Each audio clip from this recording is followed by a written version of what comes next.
Each the deal. Factz Ova Feelinz, the podcast, back cracking. Seems like it's been forever, man. I've been quite busy and not been able to really fit my schedule to be sitting down.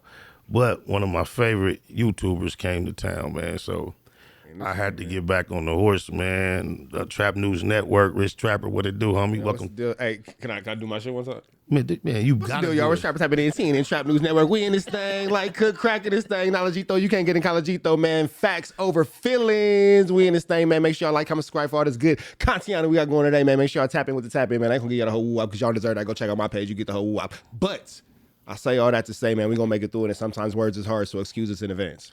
How do they win, and what made you come up with the concept, even from a beginner, that this is going to be a reciprocating energy? You giving away money, man. Where do you get that from? Are you really a rich trapper? I'm broke, man. I ain't got nothing. You feel me? What Money Mitch say? I don't even got it, big dog. I don't even got it. But nah, man. I came into this situation with finances. You feel me? But I come from media background. Remember when Boosie, I called T.I. a snitch? And then T.I. did the interview right after? That's my interview. You feel me? Oh, really? So the 20-year celebration of trap music, I did an interview, sat down with DJ Drama. This dude named Boo Man from a record label AE in Atlanta. I just sat down with him. I come from a media background, but that comes from being a rapper and all that kind of stuff and all that. I'm gonna say this, and I'm gonna say it once. Everybody gonna look crazy when the hottest rapper from LA be the YouTuber that tell the news. Sick. Wow, the hottest. I've heard a couple bars, but I'm anticipating the hottest shit from LA. I can't say I've heard some good shit, but I haven't heard the hottest shit LA has to offer yet. Man, look, Factz Ova Feelinz exclusive. New EP, Broke Baby Mama's on the way. That's a clever On title. the way. Broke Baby Mama's on the way. Is it misogynist? Nah, No, it's fire. it's fire. It's fire. You feel me? How long you been rapping? First studio session, 12 years old. I'm 34 now. So it's 22 years. Yeah. So I've never done anything else. I never played a sport. I never, you know what I'm saying? I ain't never slam dunked the basketball. I ain't never scored a football touchdown. I'm not into none of that. Man, you into sports, a couple sports, different variations of some sports, man.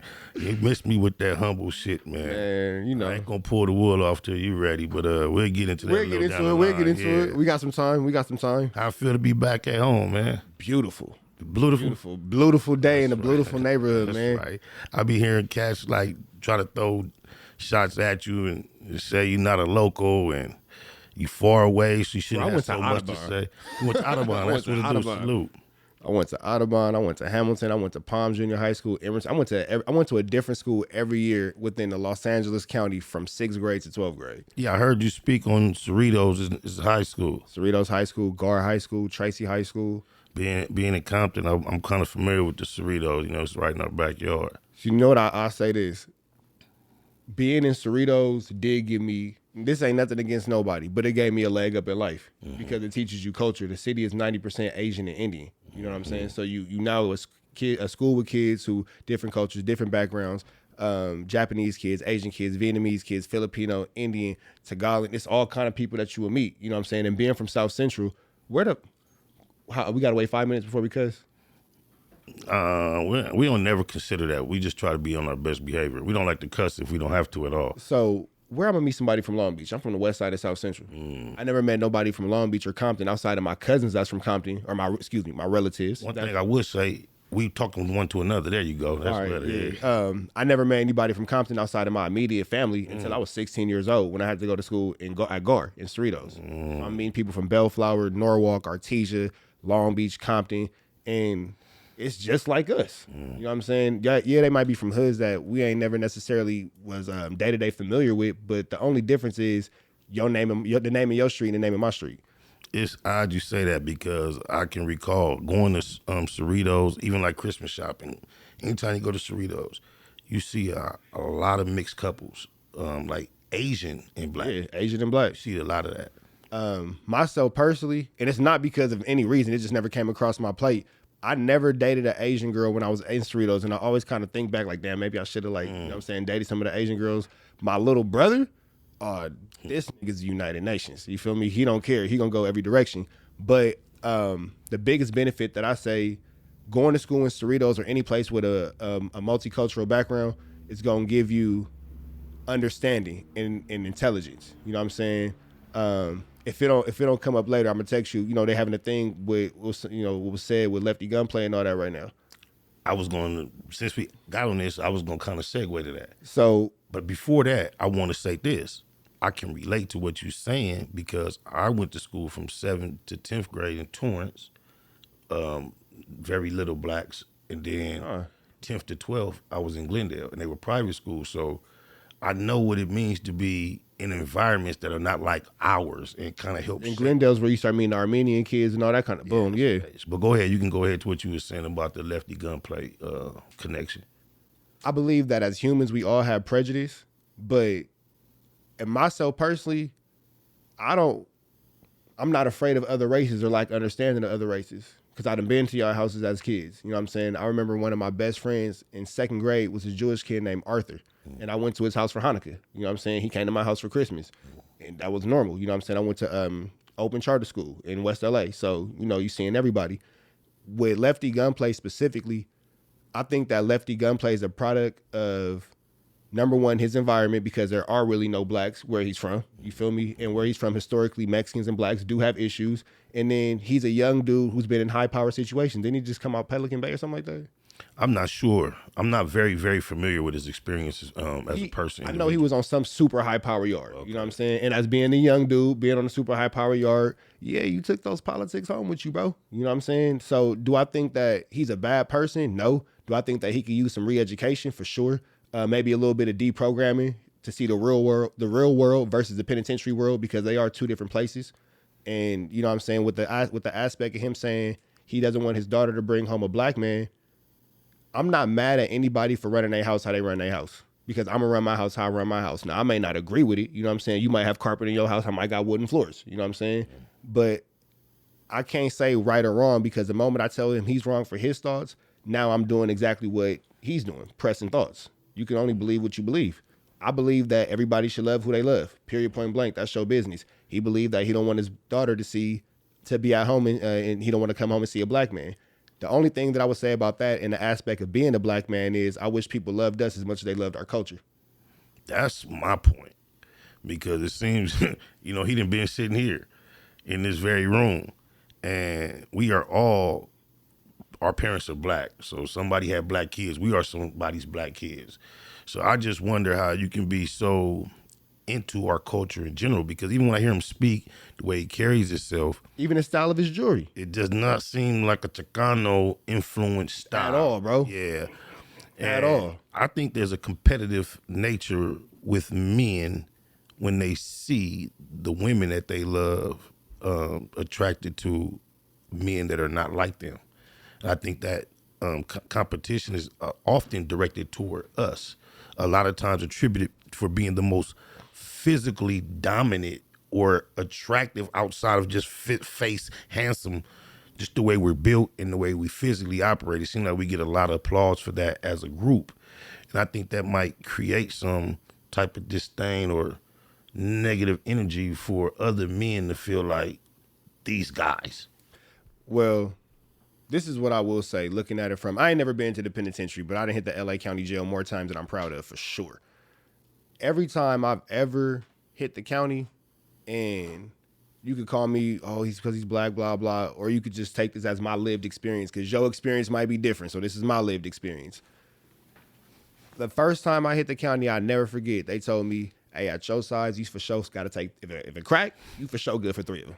For sure, like no question, comment, or concern. Your size, what you got go, you for sure got 3 of them. You know what I'm saying? So, yeah, I am 6'3". Yeah, I'm good size and all that kind of stuff and all that. Yeah, I am an athlete. Yeah, I am blah, blah, blah. Genetically speaking, it ain't really nobody outside of another black person that's built like me. It's not. White people ain't built like me. Asian people ain't built like me. Mexican people ain't built like me. Filipino people ain't built like me. We can go down this whole list. Black people are built like me. Yes. That is what it is. So if we're looking at the facts, you'll hear Mexican podcasters say this. Yeah, fool, the black dudes is born with 6 packs. Yeah. They say, I didn't say that. They said that. Jimmy the Greek got fired for saying something of that nature on the airways back in the days or something. But where's the lie? I get it. No, I can relate. So I just think a lot of times that plays into it. And then I think he is, like you say, conditioned through the politics, the streets, and things of that nature. Because he's super high power. Yeah, well, the way it came across and the way he said it, it was so passionate. I'm a believer that if you only listen to what comes out of someone's mouth, you'll never actually hear what they're telling you. I listen to body language, your passion, your projection, the way you smile when you say things, the way you don't smile, the way your eyes roll. So him just saying, I prefer my daughter to stay with one like myself, nobody would have had no problem with that. But when you hear the passion and the disgust, and you see the disgust that seemed was in his face at the thought of it taking place, I hear a whole nother message. You feel me? That 4-yard came out. What? That 4-yard came out. Or did a homie smash something already that, did a homie knock something down? Mandingo come swing through his life, and do he hate Mandingo because she love it? I mean, I don't rule none of that out. You know what? I say this, and this is what I believe in my heart, and I stand on what I said. Not even with lefty gunplay, but I would just say overall what lefty gunplay represents. You, on one hand, will say, nah, I got black homies. I hang out with AD. I done been over here with Spider Loc. I did this with Pun and Wooty Bam and all this. On the other end, you would say, I don't want my daughter to be around these type of people. Back to that same hand, you'll say, well, behind closed doors is N-word this, N-word that, N-word this. On the other hand is, well, I can't take open food from you. So I'm going to just go ahead and say, let the record reflect. You know what I'm saying? When it comes down to it, black people wasn't the ones tripping.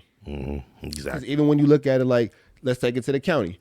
This is a real life scenario. I done seen in East Max, the 4 or 5 man, however man shower it is, whatever. I done seen a Mexican dude come in there, and the black's like, we ain't tripping, but your people gonna trip. We black. When you go to my grandma's house, I go to your grandma's house, what's the first thing they gonna offer us? Some food. Right. You know what I'm saying? I ain't gonna say no names or whatever, but I done gave open food to Southsiders. Because you're hungry, bro. Right. Because you're absolutely starving, because I'm looking at your stomach touching your bag, and you my bunkie, my nigga, so I might just drop this on and then keep and bank off. You feel me? And now you got a little manwich on your bed. Right. Nobody's taking that. Nobody's turning that down. If your stomach touching your back, you gonna eat. Right. But then here's where it even go even deeper. And then this is where I challenge lefty gunplay at. You are an open crystal meth smoker.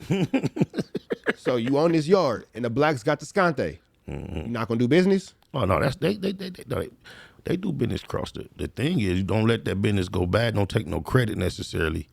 But yeah, business, they do business cross culture on the yard. But it's a very tricky situation. So like you said, so when it comes to the crossing culture, and I say this as being a black man, I can only speak for myself. I don't speak for the black race. I speak for myself. Why we can just not do that? Why we can't just be cool? Because as black people, you know what I'm saying? Again, using the shower situation, ain't nobody finna stop you from getting clean, bro. Like, that's what you want to do. That's what you want to do. That's your business. How you think he'd feel if it was Kobe's son dating his daughter? Think he'd feel any different? Nah, man, come on. Chili changed everything. Chili changed everything. You feel me? I tend to agree. Chili changed everything. You feel me? I tend to agree. And I think overall, in general, at least in this society, people have gotten over that just, my people can't be with them. Even in the sense of a Dr. Umar, the way he tends to believe that we should only breed one with another. It doesn't come across as abrasive as the way he said it. No, Lefty Gunplay had discussed. There you go. That 4-yard came out. Like, I mean, and then keep blaming it on that 4-yard, man, because I'm not sure that's what it is, man. That sound more like Rich Trapper might have knocked something down in his life or something. You think he had a bad experience? He lost his shit? I mean, I feel like it can be. Look, don't blame it on me. I'm just saying. Excuse me. I'm just saying that seems like it can be an equal motivation than any 4-yard experience. Yeah, emotions of the heart are a thing. Yeah, Sancho a cold motherfucker. You feel me? Or Tyrone. Yeah, or Tyrone. Tyrone. Crazy. What you have you paid attention at all to the Tax Stone case, the situation? Yeah, with him and Troy Ave. Yeah, with the Troy Ave, but it's all come down to he's recently got sentenced, like yesterday or the day before. He got forever, didn't he? Yeah. I don't know him personally, but just because free that man. You see your boy Flocko over there messing with that man. 35 years. Okay, so you up on the latest. Yeah, man. What do you think about a man so recently sentenced to 35 years who has time to be on the phone trolling and laughing and clowning and disrespecting Flocko? Just that mentality. You want my honest opinion? You want my honest opinion? Factz over feelings, words over whoopties. I think Flocko the loser in the situation. This is the reason why. Here's my honest to God reason why. What does Taxstone have to do today? Nothing.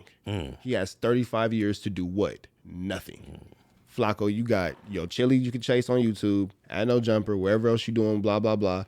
You got the girlfriend you don't got or the coochie you not getting, however you occupy your free time, however you get up and occupy your free time, you can do whatever you want in this world. This man is confined to a closet.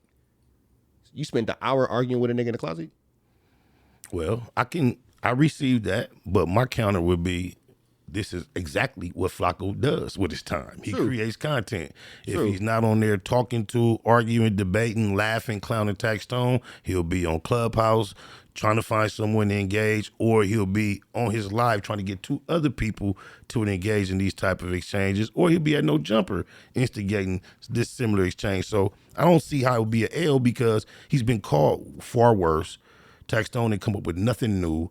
He said this things Flocko has heard about himself this whole time he's been a troll online, and now he has content to go with. So I don't really see how, it seems like it's all in the parameter of what Porty Flocko does. This is what I'll say, and this is me expecting something out of Flocko that Flocko may not expect out of himself. So let's start off right there. These are my standards. These are not Flocko standards. I believe that we from a certain spot. It's certain ways you do and don't argue with grown men. It's certain things you do and don't say. You know what I'm saying? Knock on wood. If you doing your time and you behind walls and you got 10, you don't tell a lifer, that's why you ain't never going home. You don't say that. Like outside of the consequence that we know is going to come with that, because now you probably not going to go home. But just as men of the standards of where we come from, you don't say that. You know what I'm saying? So it's not the way, it's not what Flocko trolls. That nigga trolls like a bitch. I don't have no other way to say it. In general, Flocko not got in that specific moment. No, in that specific moment too. But overall, even after old boy took off asking him about what was in his pants and his thighs and all that. Here at TNN Trap News Network, we got love for the LGBTQs. We got love for the woo wops and the wooty bands. Whatever you do, y'all love who y'all love. That shit was gay. They're at TNN. They're here at Factz Ova Feelinz. Man, I just divided the room. We got love for all human beings though, but we don't specify any specific group. It was unnecessary for Taxstone to say that to a grown man. Man, and you in prison. Just think about a nigga that's finna do 35 years, and then you get to talking to him like he your girlfriend. I didn't get that. And one other thing, shout out to Taxstone, because I'm sure, not for me personally, but I'm sure he has an explanation as to what he meant other than what it sounded like. Because I know he had blessed the homie Deuce Sims with a play just the day before he got sentenced.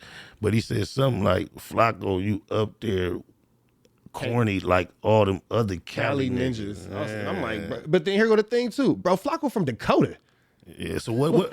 What? It seemingly there's some type of distaste for Cali. You know, he's from New York. Yeah, but do you think it's just New York in general, or is it because of a certain individual who a lot of the internet seems to think represents the West Coast? You know, I can't make out them small letters. Taxstone sentenced to 35 years in prison for Urban Plaza shooting. And then they say a whole bunch of text that my eyes ain't I can see that part. Shit, I was about to say. I thought you was reading that bottom paragraph. The light went in front there of me, we go. You can read that? Daryl Taxstone Campbell, hope of his hip-hop podcast, Taxstone has been sentenced to 35 years in prison for his role in the 2016 shooting at a T.I. concert at Urban Plaza, New York. Taxstone was found to have shot 4 people, injuring 3, including rapper Troy Ave, killing Ronald Banga McFadder, Troy Ave's bodyguard. The sentence was shameful, wrote Taxstone, attorney Kennedy Montgomery, in an email to Pitchfork. It's a light right there. I can't see it. Okay. You at the second paragraph already? Yeah. Taxstone pulled out a gun and shot McFadden. The light got me too. Struggled with Troy Ave for control of the gun, shooting him in both legs and hitting the other bystanders in the process. Did we get that? Yeah, so basically, I know the story pretty well. Okay. Inside scoop, I ain't gonna say who, but somebody who was there in real time was like, hey, bro, this just happened. And I was like, okay. So short story shorter, Taxstone come in with banger on him. You feel me? whatever happened is whatever happened.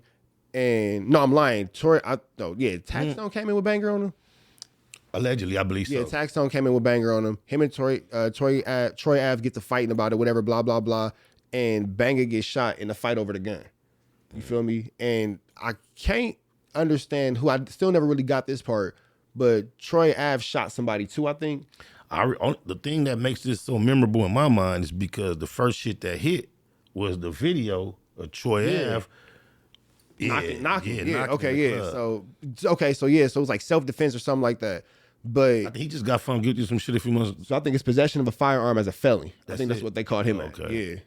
But he told too though. Like yeah, that's bro, everybody's, man, come on, bro. They all telling. Everybody's telling. Did he tell after he got told on? Do you get a pass if you tell after you get told on? This is what I always say. You tell back? No, you do not. No, you don't, bro. Because people love to say, well, it's already in the paperwork, so what have you told? It's already on camera. Oh, no, that don't work. It's the same thing.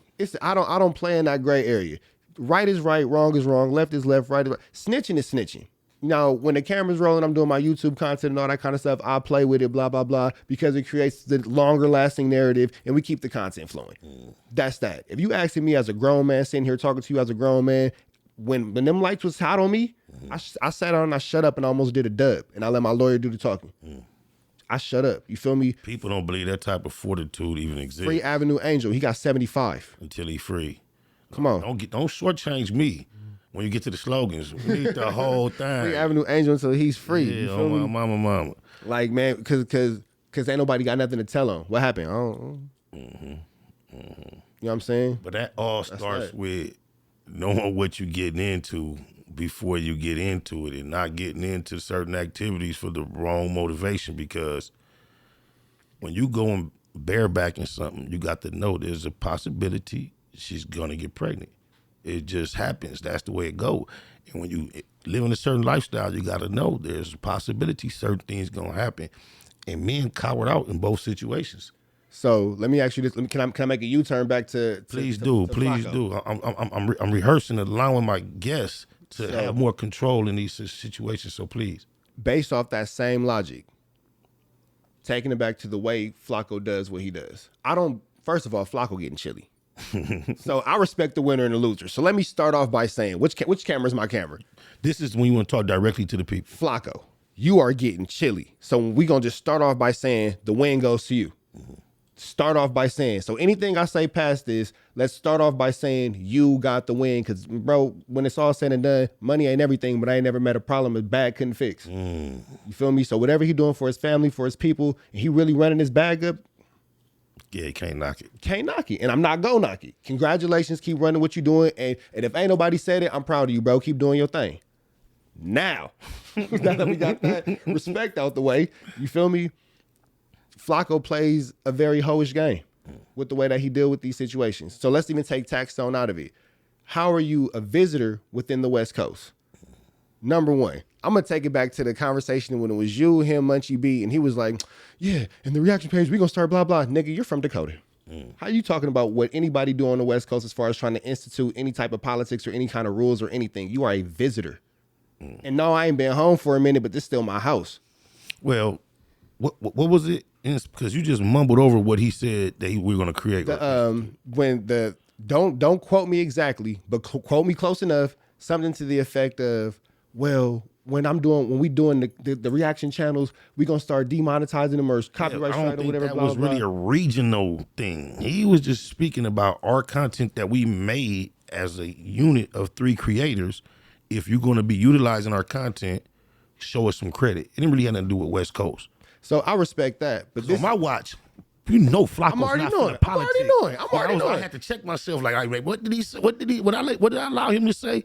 Because he doesn't. I don't allow him to overstep his boundaries in any West Coast politics knowingly. I'm trying to be guarded because by the time me and him became co-creators, he was already on the chopping block. So the whole thing was kind of like me and Munchie being there to kind of keep him in pocket. Yeah. So y'all wouldn't just chop suey. Because here's the thing that Flacco don't understand. So even using that example, the content was straight politicking, right? No, we don't. No, straight No, politics. that was the show. I believe it was you when y'all was on No Jumper. Is that was the name of y'all show? No, it was the bottom line. The bottom line. The bottom line. And it's me, Alex Alonso, Munchie, Okay. me once a week. Look, y'all here on got Street 50 TV. shows, man. We trying to get it, masterpiece style. Okay, so the bottom line. But the bottom line is based around LA politics and LA rhetoric and LA activities and media and all that kind of stuff. So I'm not taking away Flacco's position of it because Flacco's a huge reason why people come to the viewership. So we're not going to take away his contribution at all. Mm-hmm. It doesn't change the fact that we're not talking about Dakota. We're talking about LA, bro. Mm-hmm. Nobody else watching this will ever understand. But those of us that are in this room, we all from the same county, bro. We talking LA. You don't get to dictate nothing, bro. And per LA politics, my opinion, no fact in this. My opinion, my feelings, maybe not facts. You feel me? Mm-hmm. Mm-hmm.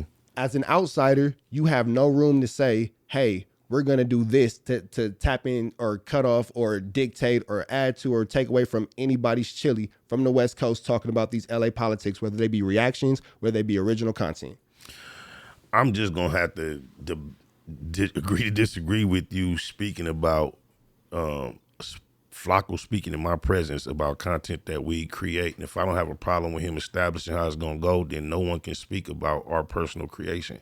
I can respect that. You can make it regional, then you just going to have a problem with everything Flacco do, because I don't think that had anything to do with where we from. And I think he was being facetious because I don't think he shot out one copyright strike. Yeah, he was just having fun. But then you be having real issues with Flacco that you would really like to address. So yeah, I would. His name is in the air. I'm going to give you a moment to bring up at least one of those because I know that's not really an issue. Nah, that's not really an issue. That's just a little bullshit. Yeah, because I fuck with Flacco, especially in the sense of creating content. It's not like we hang out or have You really do. Like, and if anybody ever, this is me saying this. This is not Spider saying it. Spider really do got a lot of love for Flacco. A lot of respect for Flacco. Let's be men about it for a second. A lot of care for Flacco. He don't want to see nothing happen. I appreciate Flacco because Flacco has also extended himself toward me. Yeah, you really do. And allowed me to You defend Flacco when nobody's around and can't nobody hear you. You defend Flacco behind closed doors. Yes, you do. And I don't defend everything that Flacco does, y'all. Believe me, I've seen things. I tease Flacco about things that I saw that are questionable. But I've seen you jump off the cliff for him. But go ahead. I'm gonna let you land. Go ahead. My one thing is just simple, and you just a guest in the space. So, LA rap is dead, blah, blah. Flacco's overall disrespect towards the city, towards the culture. Oh, these ignorant gang members, these blah, blah, blah. Like, come on, bro, chill out. You doing too much. No, I agree that he said a lot of things that he could have left unsaid. It's disrespectful. It's disrespectful. It's quite a bit he said that he could have left unsaid, but I don't know how recent these things have been, and I want to give each of us room to grow. And I think he's trying to be more accountable for the things that come out of his mouth when it comes to our culture and things that he's not really familiar with. It seems like he's attempting to. Not that he's perfect yet. And then I'll say this in a personal aspect. See, you not to say you play it, but you're familiar with the game of, wait, who is that? I don't know this person. Don't play with me, bro. Oh, he hit you a couple of times with that one? Oh, yeah, when I was on the play. Yeah. Why, like... He know now, though. He knew then. But he is acknowledged knowing now. He knew then, though. But he is acknowledged. He knew then, though. I know, but you let me know y'all had history. Because... that we weren't aware of. Are there certain names or whatever I can't say on here? Or I can speak freely? How freely can I talk speak? Your shit. Because when Wack was up your A-double-double, when you first came on the clubhouse, you was kind of quietly needing somebody to look out for you. Maybe not. Might have, like, inquired about some protection. Maybe not. You feel me? And all that kind of stuff. You know what I'm saying? But I'll say this. I've paid Flacco for promotion when he first came to LA. I've heard the story. Yeah, and I don't never mind. Look, you done see me send super chats to everybody. I don't never mind breaking bread with the homies. Never. You know what I'm saying? I've heard you announce sending free merch to certain platforms. I got you. I've also heard that. I got you. Okay, I got you. Go ahead. Yeah. Look, we on camera. I promise. I got you. But when it came with that, and again, this might be taking the feelings, and I take accountability as a grown man. Like my therapist say, it ain't wrong to have feelings, is what you do with them. But the way Flacco dealt with me initially was I was on a run from the U.S. Marshals. You know what I'm saying? I had a whole, little situation and blah, blah, blah. And Flacco told me, man, thank God I beat that. Flacco told me, and I quote, well, you don't really have enough drama going on in the streets for me to interview you and blah, blah, blah. So two things I had an issue with that. Number one, you a guest. Me having issue in the streets in South Central could cost me my life. So because nobody's actively gunning at my head, I'm not worth the sit-down interview. because I'm not gunning at nobody because I'm not adding to the detriment of my city or doing something stupid. I'm not worth the interview. You think before you go back to where you came from recently, I can perhaps get you and Flacco in the same room? I would love to have a sit down with Flacco. I'm gonna try to arrange. I would love to have a sit down with Flacco. I don't want to go too far off and make this a Poetic Flacco podcast, but I see you have more that you would perhaps like to discuss, and I'm sure he won't shy away from the conversation. Did you see Tank and Frank do their thing the other night? Of course. Come on, bro. You know. All right, we can talk about it after this. I'll open it all up. Okay. But go ahead. Man, Javonte Davis, that man is art, bro. Was that what you anticipated? Yeah, for sure. You have no concern about his fighting style? Nah. Wow. Because I say this for it to sound exactly what it sounds like. He a nigga that really know how to box. So he could squabble and he could box. You could tell by the way he boxed, he could squabble. You feel me? Mm-hmm. And that's a cold combination, bro. Like somebody who could really get cracking on the block, get cracking in the cell, and get cracking in the ring. You learn from all of them and use them. Bro, it's a cold combination. What is it that he know about himself versus, I'm going to just take the last opponent in particular, Frank Martin, that make him know I could just come up in front of you, stand there and don't do nothing and take all your shots. And I know once I start letting loose, you can't take these. How do you know that? That nigga scared. You can see that Frank was scared from the beginning. He was. That's a lot, bro. Like boxing fighting period is a very mental thing. I've taken incredible shots where my bell has been rang and I keep a flat face and he's like, damn, did it? You talking in a fist fight? Yeah, in a fist fight. In the streets? In the ring. Yeah. You've been in the ring before? Oh, wow. No, keep building. I want y'all to look up Robert Hale. It's this dude who I be sparring with. You know what I'm saying? So, or Eli Winter. But Rob hit me one time. He UFC Fight Pass. They really do it. He hit me one time and, bro, birds. You feel me? But the round is still going. Keep a straight face, continue to fight and blah, blah, blah. And afterwards he goes, hey, did that right here? Did it hurt? And I'm like, hell yeah, that hurt, blah, blah, blah. He was like, because I couldn't tell. But that take away his confidence. You feel me? So you looking at Javonte Davis, he believe in himself. Like he really know, like, hey, I do it to you. And the other dude, when he flinched, at that moment he acknowledged, yeah, you will. So tell me this. Frank Martin or Frank Martin type, the next guy, the last guy, another guy, able to stay on that bike and keep him at bay for more than 6 rounds. You don't feel like, what if he don't get that knockout punch like he did, like with Cruz? Like, just think a month. I think Crawford might be a good fight, but I would still give it to Tank. Tank going to throw a lot more punches, you believe? Yeah, he has to throw way more value. I'm definitely a Tank supporter. I want to see him go as far as he possibly can. I'm attracted to greatness when it comes to sports, just period. The Currys, the Jordans. I'm not really a fan of sports. But great shit, long runs, somebody finna do something exceptional, I pay attention. So I want him to do something greater than what we've seen. So, I mean, you got to get somebody who, I'll put it like this too, because it's still a sport.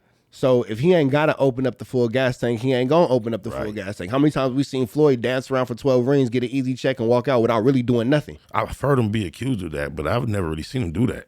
Oh, yeah. Floyd like volume of punches. If he know that he could beat you in deep, but it's still a win. Because the sport of boxing isn't about killing somebody. It's about the punch counter and the points and all that. For real. Javonte's style that he showed this last weekend, I've never seen nobody fight like that. Squabble, bro. He like walk a nigga down and don't even do nothing. Just stand there with you. Because he knew. Because he walked him down the whole time. He won that fight before the bell rang. That's what it was. That's when he won. That's when he won right there, bro. These are professional fighters. How he laughed? He laughs like this nigga. Because hard. That took it out of the sport of fighting. That was like picking on somebody in the hood. Mm-hmm. That moment, take away the press conference, take away the cameras, take away all that. But what he been telling him from suburbs, he always had the mentality toward him like you ain't as tough as me. Not hard, bro. Yeah, okay. Do you think that you acting like I don't know what time it is? Do you think you're gonna be lucky enough to find yourself in what we consider celebrity one of these matches? You think somebody gonna try you or give you? I wanted to get down with 600, and then they didn't give me that fight because he broke down. Because you know I be all my woo-wops to the wooty bams. I ain't gonna never say nothing without being able to talk your shit, man. You know what I'm saying? So feel at home. 11-11. Nick, shout out Nick from 11-11. That's like the homie. When 600 first announced them Friday night fights, I was the first person to tap in with 1111. Oh, I was really? the first person to tap in. Did this nigga erase all our conversations? Go look at one of my YouTube videos. Nigga erase the conversations. Should have known. You got a screenshot, bro. Whatever. It's on one of the videos on my YouTube channel. Anyway. But and then I ain't lying. I said what I said. I hit the 1111 dude on YouTube, on Instagram. I said, hey, this your promotion? He was like, yeah. I said, yeah, let me get that. He was like, what? I said, yeah, let me get that. I said, 600, right? Christopher Love, yeah, let me get that. And then he was like, for real? Like, yes. Like, I get that people say a lot of things. Dude, you might be comparable in height, but dude, this dude like he has 200 pounds on you, bro. What that mean? Just your have you seen this dude work out, bro? I have. So in the aspect of being an actual fighter and all that kind of stuff, out of a 12, what we not gonna do is do 2-minute rounds with 30 minutes in between. Oh no. You know what I'm saying? Shout out to those two. That's what we not doing. Give me my standard 3-minute round, 60 seconds in between, and give me 12 of them. And that's something that you are actively seeking. I see you in round 9, big dog. Nick, you hear it, man. I see you in round 9, big dog. That's you know what I'm saying? But see, here go the thing though. I'm not a UFC fighter, and I ain't a bully. I'm not a boxer. Whatever. I do the news. You feel me? I just happen to be really good at this in day-to-day outside activity. It's a hobby. So it's a hobby that I take extremely serious.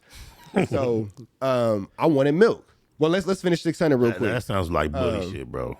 Yeah, but Milk said something about my kids. Oh, okay. So, let me just go ahead and get that. I don't even got to say nothing about little orphan Annie. We could just, whatever. Okay. You know what I'm saying? More gruel, groove. But there's another interracial. Right? Yeah. Go ahead. With 600, I told 1111, I said, but look, you're going to reach out to him, and he's going to make an excuse not to take this fight. And then say, no, I'm going to do it. Everybody's hopeful, everybody's optimistic. I'm telling you what's going to happen. Nick think he can convince anybody to do anything. I'm telling you what's going to happen. You feel me? Because I'm not going to say too much. We'll talk about it off camera. 600, no. Mm-hmm. You asked a couple questions, and then you found out, like, wait, that's the woo-wop from the, oh, wait, Oh. Well, way before then, I proposed it to him per your request, and he had a lack of interest in accepting your invite. It's all fun and games until the rabbit got the gun.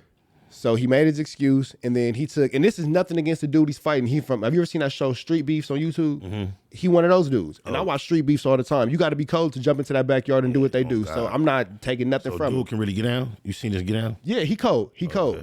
But let's look at it. Let's be humble. He's a better fighter. Let's even, so we don't have to say nobody in the trolls. I'll give it to him. You're a better fighter. I'll give you that. Let's eliminate that. But if we're looking at media and this as a business, what's his name? What's the dude's name right now? I have no idea. Neither does anybody from LA. Okay. So what's a bigger draw? 600 versus this random dude from Street Beast, or 600 versus Rich Trapper? And you and 600 generally grew up in a similar neighborhood, correct? Who? You and 600? He grew up where? I was just under the impression that you guys had similar roots in the Los Angeles area. Where he geographically? Nah, I'm from the Crenshaw district. I thought he claimed to be from the Crenshaw district too. Like, y'all gonna think I'm trolling because of the way I went to Audubon. This nigga answering, but I had no idea he was gonna respond like this. So never mind. I'm gonna go to Hungry Harold's and go get some chili cheese fries this weekend. The ones that he popularized? Who? The ones that he can't go back and get? Them the ones? Are they really fire like that? Because I've been suspicious that they just read. Well, I don't think they too good because he can't go back and go get no more. He ain't been back for a minute, so maybe they're not as good as they used to be. Frank and Tank, man. What is happening with Tank and Mayweather? You think that's a real beef? Is it really, you think they really not getting the loans and split forever? Nah, man, that's good marketing. Good marketing? That's good marketing, man. That's good marketing. People love drama. You feel me? People love, like, even look at the YouTube.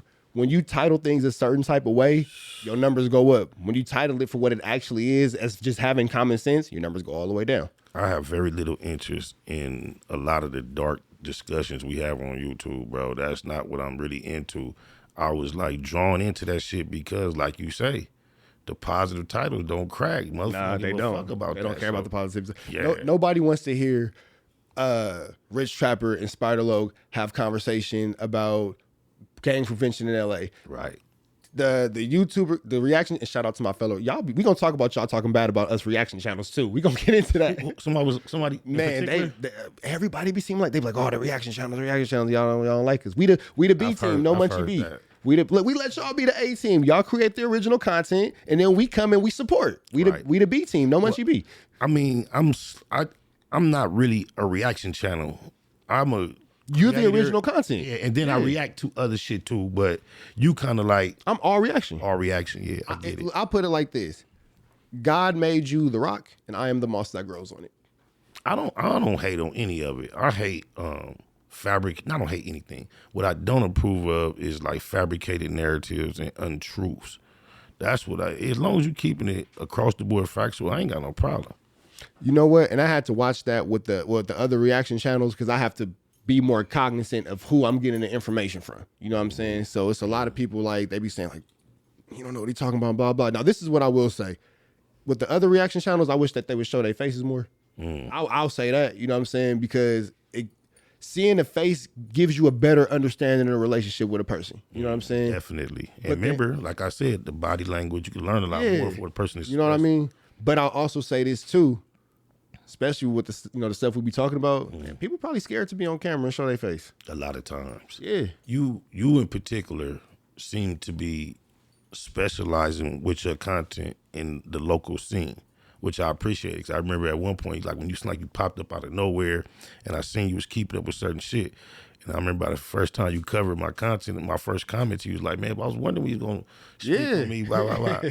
So I purposely, because I can tell, like you say, just in our local scene, growing up in LA, going to school in Cerritos, living outside of California, I know your interests are far beyond the local scene. So I had a few things that I really want to talk to you about that aren't about our local scene. I got a couple clips that are more general in nature that I want to chop it up about. That's why I brought up the fight too, because I know you have an interest in combat sports more so than the average person. Man, I love it. Muay Thai, I do Muay Thai, Jiu-Jitsu, Krav Maga, boxing, bare knuckle fightings.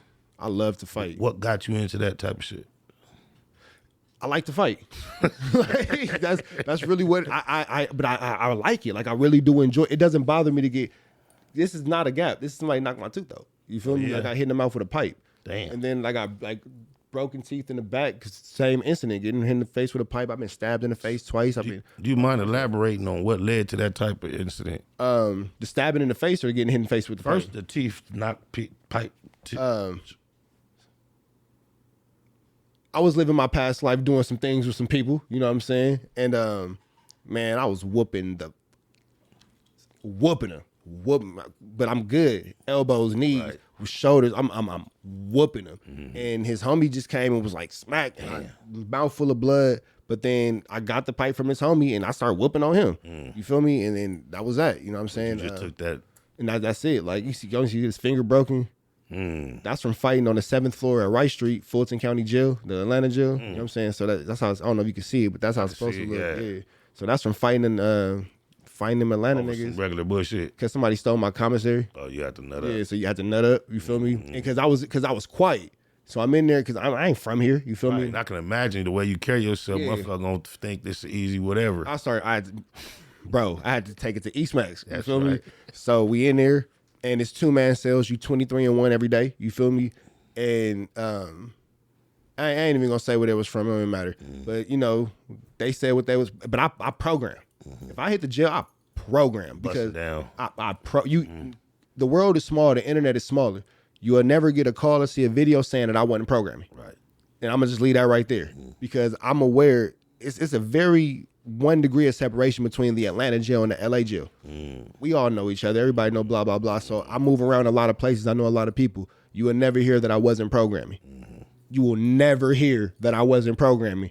I do what I'm supposed to do. Right. And in the full, now, am I quiet? Am I minding my business? Yeah. But when it's time to move on your tip. I'm on it. I'm the first one. Let me get mine out the way. I'm that person. You feel me? Right. Before I unroll anything, you feel me? So and it's under the stairs in LA. It's under the wall, which is a camera in Atlanta. You feel me? So under the wall. Let's do what we got to do. Let's get all this out the way. You feel me? And they wasn't feeling that. I ain't even gonna front. They wasn't feeling that. But to even be a hypocrite because I did what I blame Flacco for doing. I'm in somebody else's house implementing rules because all I know is politic. And not to say that they don't politic, but they don't politic the same. Correct. I'm strenuous. Roll your mat up. Brush your teeth. No shower shoes in the day room. I'm strenuous. You feel me? Trying to set all that type of shit up. That's out all there. I know. Yeah. We in jail. That's all I know. You feel me? So I go to medical or something. I don't know where I go. I go do something. And these motherfuckers take my commissary. Zuzus, wham whams, gone. Oh, Cali, go in there. Cali, go. Cali, go in And there. then look, I wasn't even in it. So it sells, and then the overflow, you land on the boats. So I had my boat flipped over and my woo-wop all under the boat. You feel me? So Cali gone, right? Cali gone, Cali, man. First y'all, no way. Whatever, bro. So, and it was a smoker. Like, it wasn't even like one of the dudes. He was one of like they homies. But he was a smoker though. Like, bro, you J-Cat, bro. You feel me? And no, somebody else told me like, hey, you know, so-and-so, woo woo. But I know structure. If you don't know for a fact that, you got to make sure. You feel me? Right. And one day I was sitting on the stuff. So like 2 days went by. I never forget this. 2 days went by. And he didn't take everything. He just took like honey, like all the good stuff. Went through your shit. Yeah, you just went through my shit. So I'm like, and then in my mind, I'm thinking, why you just didn't hit the whole lick? Right. Like, it's the same consequence no matter what. But all right, whatever. So I'm trying to think of how I can say this. Because keep in mind, it's me. You feel me? No locals. It's me. Like, it's me. And like, yeah, it's me. But I get you. Somebody be some people. I get you. All right. I'll put it like this. They was in there until they started having a program, and then they stopped being in there. And then so now it's just me. And now they, you feel me? So whatever, bro.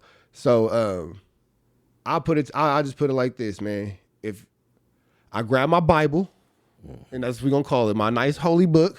You feel me? And you know what I'm saying? I had these little wops on, and I'm like, you with him? What you call it? Yeah. And then I came out with a broken finger. And we just leave that right there. Should have seen the other guy. Yeah. You feel me? I get it. Shout out to that Bible. Yeah. Because here go the thing though, like, I'm not from here. So sometimes you really do got to put down a real life like demonstration. You know what I'm saying? Like, I'm knowing. I say this with all humility, and I ain't saying I'm tougher than nobody or whatever, but in a situation like that, like I've been locked up. I done been stabbed in the face in jail. I done been stabbed up in the county jail. I done been in the court tanks. First time, my dumb going to the wrong court tank. Going to the wrong, and the What you do that for? Because I didn't know. Didn't nobody tell me nothing. I was on the first bus.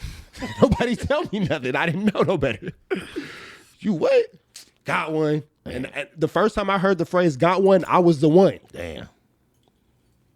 I didn't know no better. You feel me? So many people can't even relate to that type of. I was the one. You feel me? So like I come from that. You feel me? So you stole from me. All right. I'm older. I done put in more time. I'm more seasoned and all that kind of stuff. Oh, we got to crash. And in that situation where your life is on the line, I'm only going to crash. You feel me? Like that's that. I'm confident in my ability. I'm confident in my ability to defend myself. I'm a crash. I come from South Central gang banging. I'm a crash. Now y'all finna see. I'm a crash. And I tell people this, it don't matter if you a blood, Crip, Hoover, Paru, Serang on the table. None of that matters. If you come from a certain place, you come from that. I'm a crash.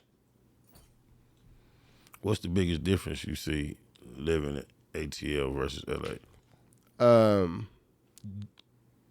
People talk niggas is the same everywhere. Niggas is the same everywhere. It is. Niggas is the same everywhere. We're big on respect. California is big on respect. You know what I'm saying? And I've learned to give a lot more grace. You know what I'm saying? I'll give you the best example. I've walked away from way more fights than I've gotten into recently. I was at the this little sneaker boutique I go to. It's called Wish. Shout out to Wish, man. They be showing me a lot of love. It's on Moreland and Little 5 Points, Atlanta. I just gave y'all some promo. Y'all make sure my shoes be there. But it's one way in, it's one way out. And I'm standing in line for the J's. Whatever J's was coming out, I'm standing, whatever. You got all the other sneakers out there, dudes out there. And by now I get so many shoes. I know them. We be chopping it up and blah, blah, blah. This dude, I was with my baby mama and I was holding my youngest son. This dude come and he just stand in front of me. He say, oh, so that's what niggas doing? Come and stand in front of me. I could be tripping, but it's one way in, one way out. I would have noticed if somebody else came and stood in front of me. Right. And I didn't say nothing. She looked at me. I kind of looked the same way you looked at me, like, okay, we playing this game, but it's cool. It's shoes. Right. It's shoes. You feel me? And it ain't even that serious. The line moves, bro, move with the line. I say, hey, man, excuse me if you don't mind. I was standing here. You know what I'm saying? and I'm trying my best to be as peaceful about it as possible because it's only shoes. Right. You know what I'm saying? It's only shoes. But he was like, man, you ain't saying nothing to the last dude, but he like it's a real like energy, and I'm just like, nah, like I could be mistaken, you know what I'm saying? But if somebody did come, and now in my mind, ain't nobody come, but I'm trying to be humble, and I'm gonna just play the situation with you. And whatever, bro. So we going back and forth. And I'm just like, hey, man, well, you know, if you don't mind, you could get behind me. I even say you with me. Like, I ain't tripping, but you just not finna go in front of me. Yeah. Because now as men. You just did that. Yeah, you just did that. Man, he was like, man, I ain't moving. So my initial reaction, I passed the baby off. But then I thought about it, and I was just like, all right. All right. And then like somebody else said something, he get into it. So he ended up in the back anyway. But I thought about it. All right. Because, yeah, okay, so I can whoop your feet right here. I can whoop your feet right here. But we in the South. Everybody got banger. So I ain't lacking. Like, damn, over a pair of shoes. Right.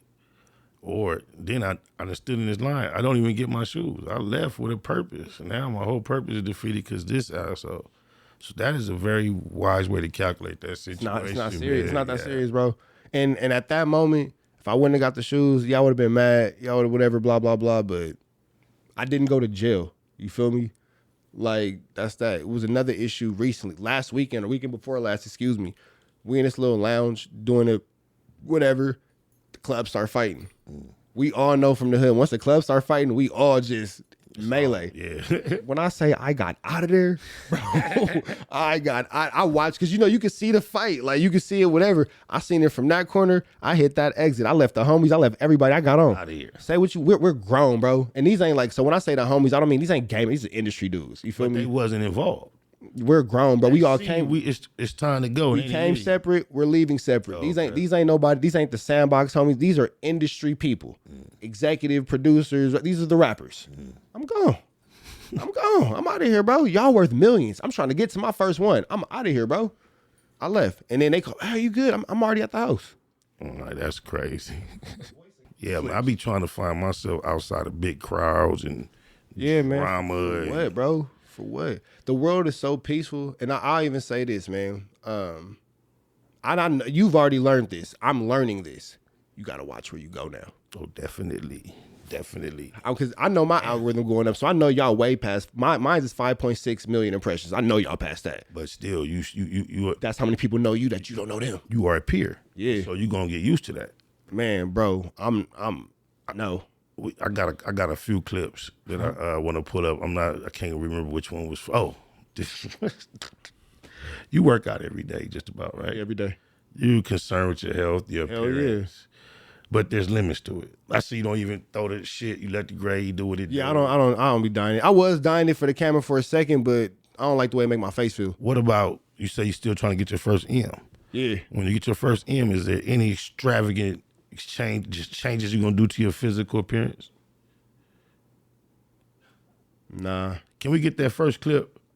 Which one? The Batman Kevo. Nah, I'm not finna become a baddie. What's going on, y'all? Listen, I've been healing from the BBL and height surgery. Remember I told you I was trying to get taller? I'm now 6'8", but I gotta drink this soy hydration drink for the next 3 months, or I'll get shorter. So that's what's been going on, man. Yeah, everything been good. I got my faja, y'all see? No capping, faja. I gotta wear this for the next 3-4 months, but it is what it is. Bro. I need your thoughts, homie. Bro. This is what we doing in life? This is what the world has come to? Did you hear how tall he said he was? Bro said, if I stop drinking the soy juice, I'm going to get shorter. What in the Jack and the Magic Beanstalk do bro got going on? Wait, okay, before we get to the height, he started saying he had a BBL. That's a Brazilian butt lift. That's what BBL stands for, Brazilian butt lift. So I'm not sure if that has anything to do with what this man has going on. He has some things going on he wants us to know about, but he not trolling, bro. This nigga serious. I think he is serious. I think one of the homies got a BBL too. He gonna see this. One of your homies? I ain't gonna say his name. You lying. So this is not, wait, niggas really get Well, he don't got a BBL, but he got some kind of cosmetic body surgery. Yeah. But he means real BBL. No, so bro, so like he saucy Santana up. Pause. Bro, the nigga. No 3-finger hot dog water. My thing is this, bro. The nigga say he's 6'8". Okay, that's crazy just to be 6'8" by choice. Niggas don't realize how hard it is to be tall. My knees hurt all the time. My back Nigga, hurt do all you the know time. how tall do you think he was before this though? Like 5 something. 5'8", homie. I thought when he said So he grew a foot. come on, man. What? How? What did they do? What do they do? Like, do they like put like rods in? Do they like cut your leg off, put a rod in, and put it back together? Like, how does this work? If anybody under the sound of my voice can look it up real quick before we switch to the next subject and get some, usually we could get. Yeah, how would you elongate your limbs? I Like, cannot do you imagine make it, bro. your like? Because the only thing I could think of is if you maybe cut it off at the knee, put something in it to extend it, or somewhere you cut it off and then put it back together. But are you like elongating like femurs and like, is that the right bone to use? So I saw someone else do a reaction to this, and Drake got one. a BBL, Yeah, or extend a taller surgery. I think he got the BBL. They not like us, but anyway, Sick, bro. This- Why not just go to the gym? I believe they go to the gym as well. Because you got to maintain it like a baddie. Yeah, and maybe to get over the hard part of getting to something, but I don't. No, that's sick. And then the faja is crazy. Somebody that's the bodysuit. Yeah, that's the bodysuit, man. So a lot of girls in the South be having their bodies done.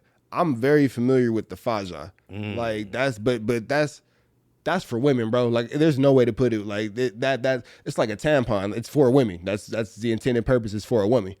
A tampon does nothing for us but clog a bullet wound. See, now they're gonna segue me to the next clip with that type of commentary. But first, I wanted to point out I saw someone else react to this, and they said, "All right, let's check these guys out." Oh, he paused it. I see someone else react to this, and they said that they were familiar with the process of getting your height extended. Where they Can I look it up real quick? Yeah, you can. But yeah, he said he was familiar with the process that affects your legs. I think it's something that I could be wrong. It's some kind of extension on your leg. This particular person was shocked to see him talking about the faja and the upper body though. Like that's a new process. Like he had No, girls be getting that. Anytime they get like their stomach taken out and they ups and all that. no, the fact that he got taller by doing something to his torso versus his legs. The process wasn't that unfamiliar to the person doing the reaction, but it says usually something that they do to your lower extremities to make you taller.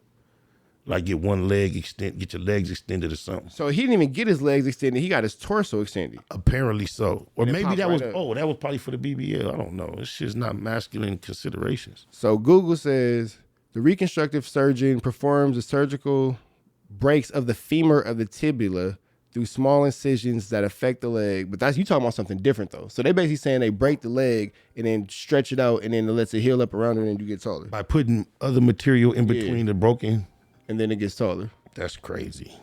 So but the torso, so how would you extend the torso? Because your height is definitely determined by your legs, I would assume, unless like people look weird with long torsos and short legs. And doesn't it has to be proportionate to everything else on your body, your arms. So what he got long legs with short arms? And the neck is gonna be the same size. I'm shocked. It's like a girl with a bad BBL. The thighs don't be matching. I think humanity is getting. And then you got like this long legs and all. She's got little feet. You 6'8" with a size 5. You 6'8", you wear a size 8, bro. Like, what's up? That look dumb. Shortly before Easy E passed, I remember he had a song and the hook was saying, "It's the end of the world and niggas ain't got no satisfaction." It just seemed like niggas is never gonna be satisfied. Nah, man. I mean, regardless. that's stupid. Can we play the next clip? How y'all doing today? What up? What up? What's your name? Where you guys are from? Pusha T. Where you from? Malice. VA. VA. Definitely in the house. Stop playing with them, man. Yes, sir. We see the fit. Describe it right quick. Custom No, LV. hold on. What's up? What's up? No. Hold on. What's up? Hold on. What's going on? What's going on? What's You going got on? a suit? Yeah.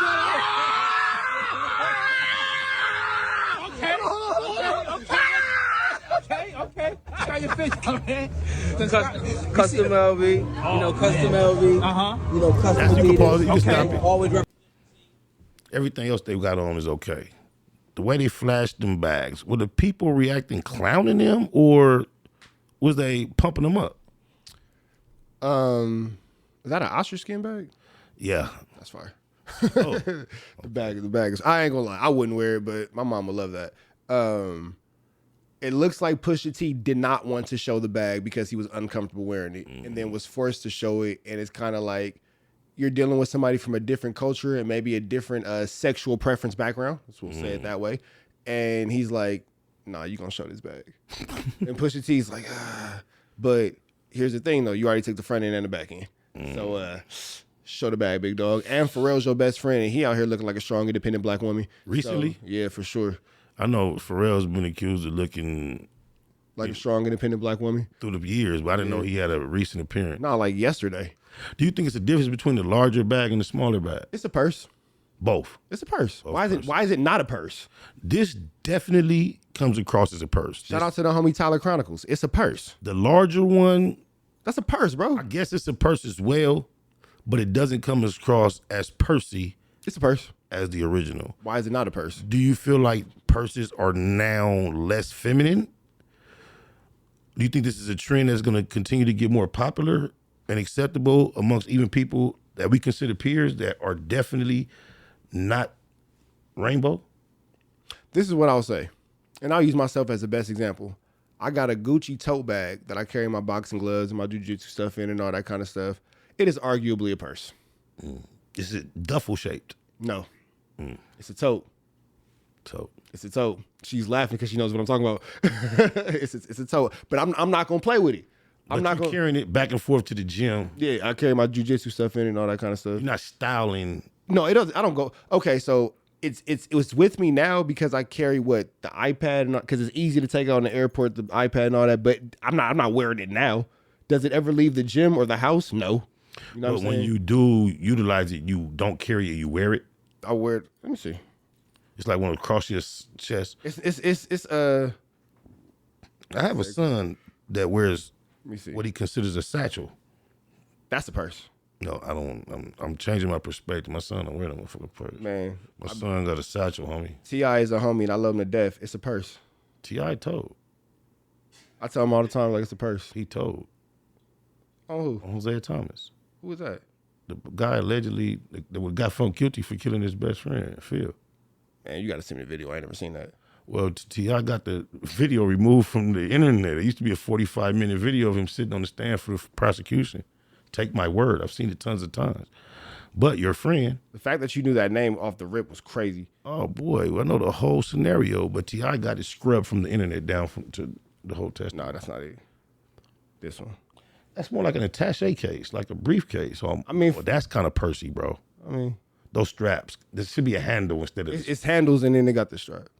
No, that's a long strap and two small straps. Yeah. The handle is like a briefcase. Oh, like a briefcase? Yeah. That's not practical for going to the gym. So as I said, using myself as an example. Look, I don't mind making fun of me first before I make fun of somebody else. No, at this point, it's not even a thing of making fun. I'm going to have to accept the fact that there are bags that men are going to utilize currently and into the future that usually only women utilize. And it's not necessarily a thing that speaks toward their sexuality. Nah, because this is what I will say. Them little, I don't know how it is in LA because the gun laws is totally different. Play with these little purse wearing niggas. Stop it. Now you're giving up too much game, man. You're giving up too much game. See, and this is another thing. Leave them alone. Another reason Leave why them dudes alone. I had to step back and not be so judgmental is because I could recall me being a very young man, adolescent, and everybody used to have one earring. And then the trend started to be two earrings. And I can remember being at the forefront of the niggas being bold enough to wear two, even when some people saying, oh, niggas don't wear two. And because it used to be just left ear only, right? Left ear only, yeah. So now I just kind of view some of these fashion issues similar to that. And I kind of step back and give real men the opportunity to wear more than one earring. And I think to some of them, this is their more than one earring. But I think there definitely has to be a limit somewhere. Well, I'll put it like, you ever see them in like, they be firing me up about the hoop earrings in my comments, or they be on my head. See, hoops was cool when I was younger. I thought hoops was cool. They coming back, but that's y'all generation bringing them back. They had, through my generation, from being a young, older teen up until now, hoops was all the way played out. No dangly, no nothing. Just stutteries, yeah. Mm-hmm. Hoops is like classic South Central. Gold hoops. I don't know. They were when I was young. Hoops was perfectly acceptable. Not big ass hoops, small hoops. Yeah. But I mean, things change. I think that fashion is forever evolving. Now, Pusha T's wearing a purse. Like I'm not. It's the limit, bro. He was even embarrassed of it. Like you said, he didn't want to show it. He didn't want to show it. Mm-hmm. Now we make a lot of jokes or whatever, but these little dudes got the crossbody bags, little Louis bags, the Gucci bag, the Fendi bag, and the whatever, blah blah blah. Because I'm older, am I gonna always laugh at you and call it a purse? Right. Yes, because we gonna tease you, bro. Like, but do your thing, little bro. But they not. You're not sashaying with it. You're not Lil Uzi with it. Yeah. You feel me? Now, Lil Uzi, that's a purse. What about the boy Brick Baby declaring he had on some Hoochie Mama shorts? You didn't see how I fired him up? No, I didn't see. Brick.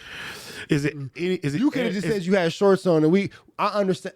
Again, I understand fashion. I understand, and we know he into fashion. Yeah, and we know you feet knuck around, but Hoochie Mama shorts? You could have just had look, we all get it, bro. Your thighs is out. We get it. When we get that's the fashion, knees showing, thighs out with the high socks, your designer big old boat shoes. We get it. That's the fashion. You did not need to call them Hoochie Daddy shorts. Wow. The verbiage was unnecessary. Look, Zaire. Is that we need to not do that again? Is that somebody? Oh, that's Uzi. That's Uzi with a purse.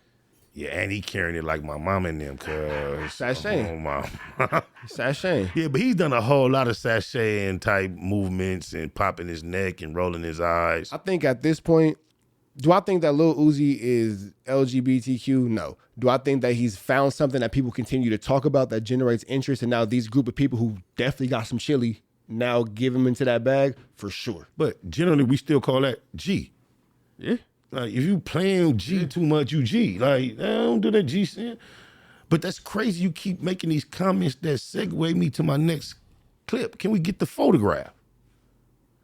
Because this guy is definitely claiming to be heterosexual. Ain't he doing that to support his son or somebody? Oh, it's a son. Yeah, it's hold on, let me see. It's like a son or either somebody is gay or somebody's transgender. Let me see. He's supporting his kids some kind of way. That brings a whole nother perspective as to why he is so adamant as being so supportive.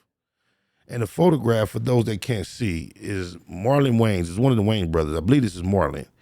He has a face with like a Jason mask, half of his face, but it's rainbow. And then he has these buttons, 4 buttons on his shirt that all support the rainbow movement. And this is not the first time I've seen him photographed similar to this. I saw other photographs where it was all type of rainbow assorted items around in honor of Pride Month. And we know that June, it's crazy, the month that is Father's Day month is the month they Juneteenth. It's Juneteenth as well. And but it's Pride Month, and they've designated Pride Month to the Father Month. You don't find that ironic? I think that it's interesting. Trigger warning. It's interesting how the gay community, that is typically to the benefit of white men specifically, has out loud more respect than the black community when it comes from politicians and communities within our own government structure. We could laugh, we could joke, we could ha he he, but a gay rights bill will get passed faster than a black rights bill. Always does. Every time. Why would you say, expound upon the fact that you said that it benefits the white man? So even look at the whole, let's take away political structure. Let's take away all paperwork. Let's only go on what we see. When you see these transgender women in all-purpose bathrooms, there's never a black dude. It's never a black transgender person or woman, whatever's appropriate gender. It's never black people. Always a white man doing something extra. When you see these men become women and then want to compete in women's sports, it's never a black person. When you get these bill passed, regardless of the fact, trigger warning, now we're only speaking in actual facts, you can't take out and add chromosomes. That's what defines us as men and women. Period, point blank. These are undeniable facts. So you can become a man, you can become a woman through, let's call it cosmetics. You feel me? I don't even like the way you say that, because can you? But go ahead. Arguably, you know what I'm saying? And within certain parameters of thinking. Right. Not and factually. Perception from boom. In yeah. certain that's the best word. In certain perspectives. But you can't change these chromosomes.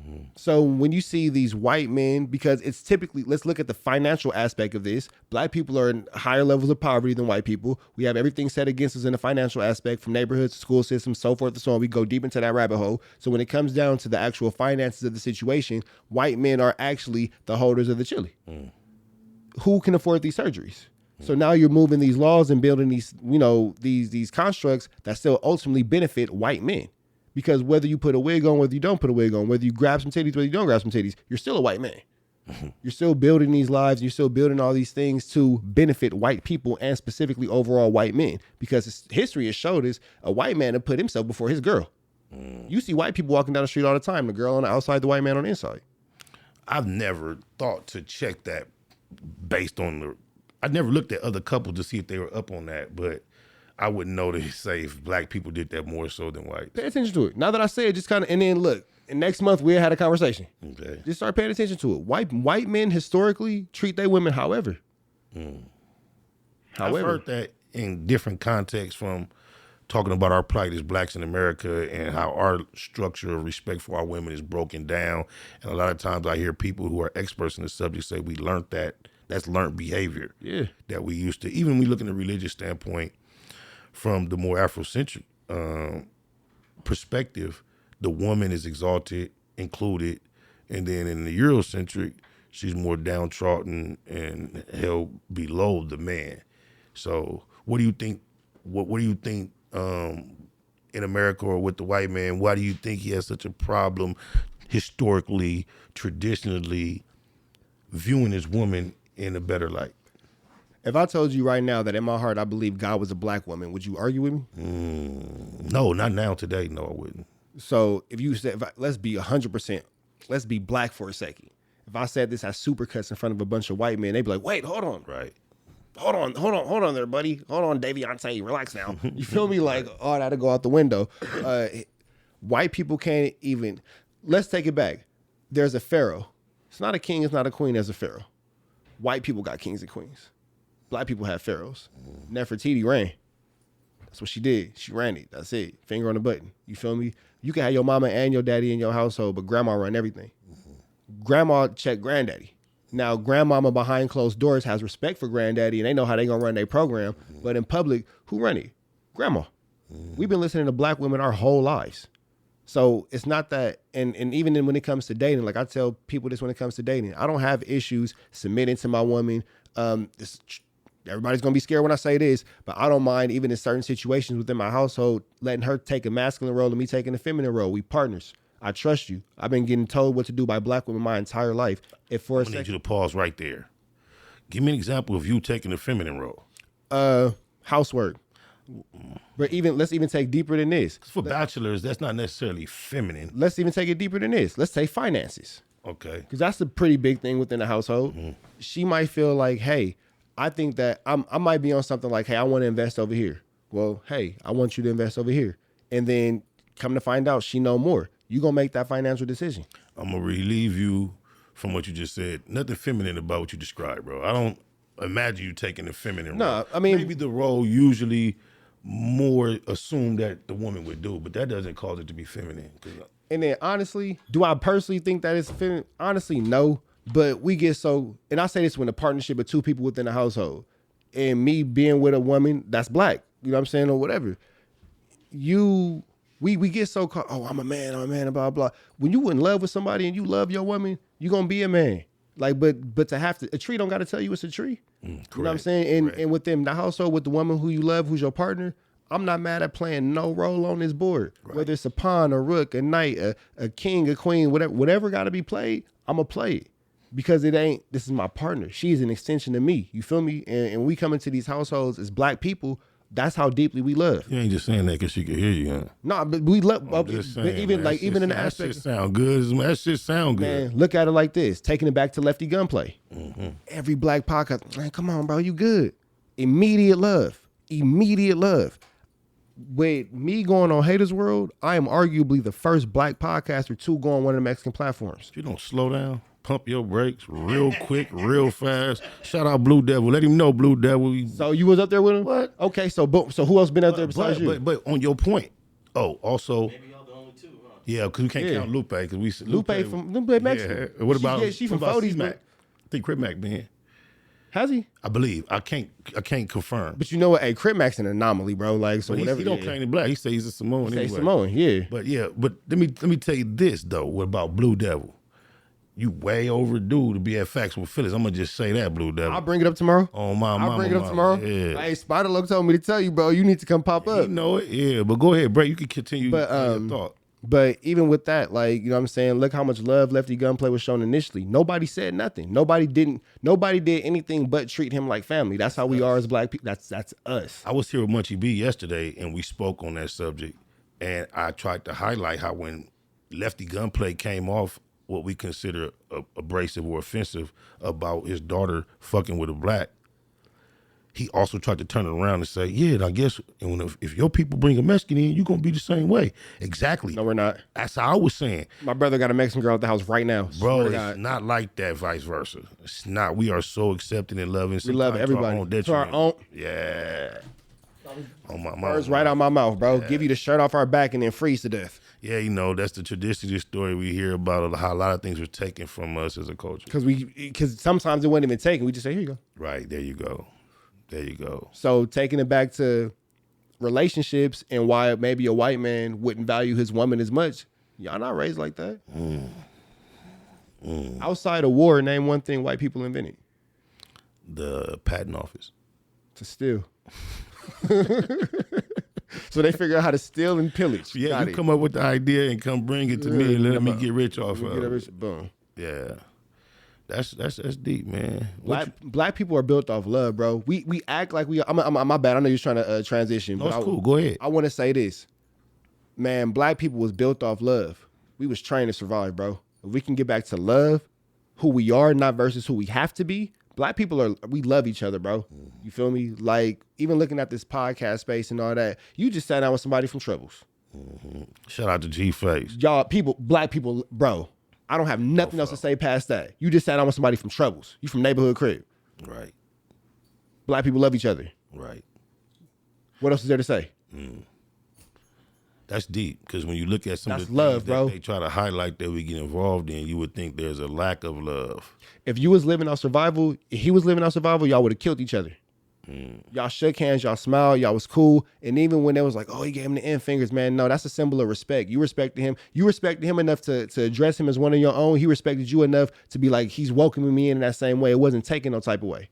It's so deep because I shook his hand exactly like I shake every single hand that I encountered. I didn't think twice about it. I didn't throw up no end on purpose. So the fact that it was noticed by someone other than the person being involved in the shake highlighted it and made it something that it would have never have been, bro.